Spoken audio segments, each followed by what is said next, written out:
ಅಂತರ ವಿಶ್ವವಿದ್ಯಾಲಯ ಕಬಡ್ಡಿ ಟೂರ್ನಿ ಗಲಾಟೆ ವಿಚಾರ ಈಗ ಪಂಜಾಬ್ನ ಬಂಟಿಯಾಡದಲ್ಲಿ ನಡೆದಿರುವಂತಹ ಗಲಾಟೆ ವೇಳೆ ತಮಿಳುನಾಡು ಆಟಗಾರ್ತಿಯರ ಮೇಲೆ ಹಲ್ಲೆ ಕೂಡ ಆಗಿರುವಂತದ್ದು.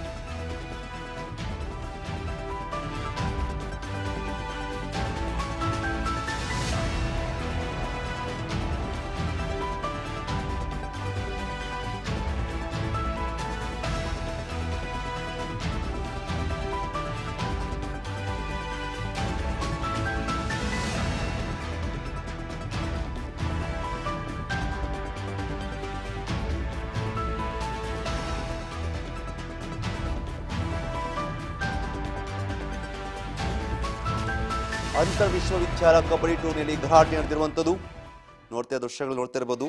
ಪಂಜಾಬಿನ ಬಠಿಂಡಾದಲ್ಲಿ ನಡೆದಂಥ ಅಂತರ ವಿಶ್ವವಿದ್ಯಾಲಯ ಸ್ಪರ್ಧೆಯಲ್ಲಿ ಭಾಗವಹಿಸಿದಂಥ ತಮಿಳುನಾಡಿನ ಕಬಡ್ಡಿ ಆಟಗಾರ್ತಿಯ ಮೇಲೆ ಹಲ್ಲೆ ನಡೆದಿರುವಂಥದ್ದು.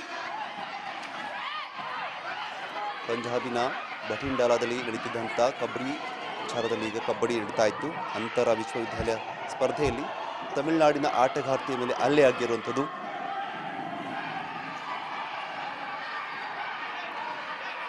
ಪಂದ್ಯದ ರೆಫ್ರಿ ಏನಿದ್ದಾರೆ, ರೆಫ್ರಿ ನಿರ್ಧಾರದಿಂದ ಈ ಜಗಳ ಆರಂಭವಾಯಿತು ಅಂತ ವರದಿಯಾಗಿದೆ. ಸದ್ಯ ನೀವೇನು ದೃಶ್ಯಗಳು ನೋಡ್ತಾ ಇದ್ದೀರಾ, ದೃಶ್ಯಗಳು ಸಾಮಾಜಿಕ ಜಾಲತಾಣ ಕೂಡ ಸಿಕ್ಕಾಪಟ್ಟೆ ವೈರಲ್ ಆಗಿರುವಂಥದ್ದು.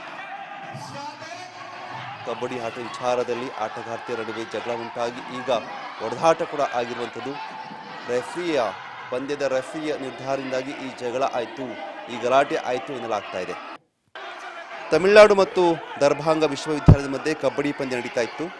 ಈ ವೇಳೆ ರೆಫ್ರಿ ತೀರ್ಪು ನೀಡಿದಂಥ ತೀರ್ಪನ್ನು ತಮಿಳುನಾಡು ಆಟಗಾರ್ತಿಯರು ಪ್ರಶ್ನೆ ಮಾಡಿದರಂತೆ. ಸೊ ಈ ವೇಳೆ ವಾಗ್ವಾದ ನಡೆದು ಪರಸ್ಪರ ಹಲ್ಲೆ ಕೂಡ ನಡೆದಿದೆ ಅಂತೆ. ಸಾಮಾಜಿಕ ಜಾಲತಾಣದಲ್ಲಿ ವೈರಲ್ ಆಗಿರುವಂಥ ವಿಡಿಯೋದಲ್ಲಿ ಆಟಗಾರ್ತಿಯರು ಕೆಲವು ಪುರುಷರೊಂದಿಗೆ ಘರ್ಷಣೆ ನಡೆಸುತ್ತದೆ ಕೂಡ ನೋಡ್ತಾ ಇರ್ಬೋದು.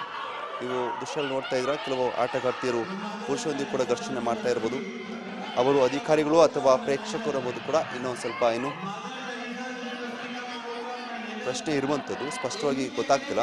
ಬಟ್ ಎರಡೂ ಕಡೆಯವರು ಕೂಡ ಪ್ಲಾಸ್ಟಿಕ್ ಚೇರ್ಗಳನ್ನ ಎಸೆಯುವುದು ಅದೆಲ್ಲ ಮಾಡ್ತಾ ಇದ್ದಾರೆ.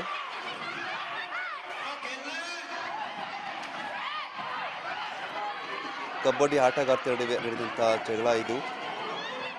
ತಮಿಳುನಾಡಿನ ಅಂದರೆ ಪಂಜಾಬಿನ ಬಠಿಂಡಾದಲ್ಲಿ ಒಂದು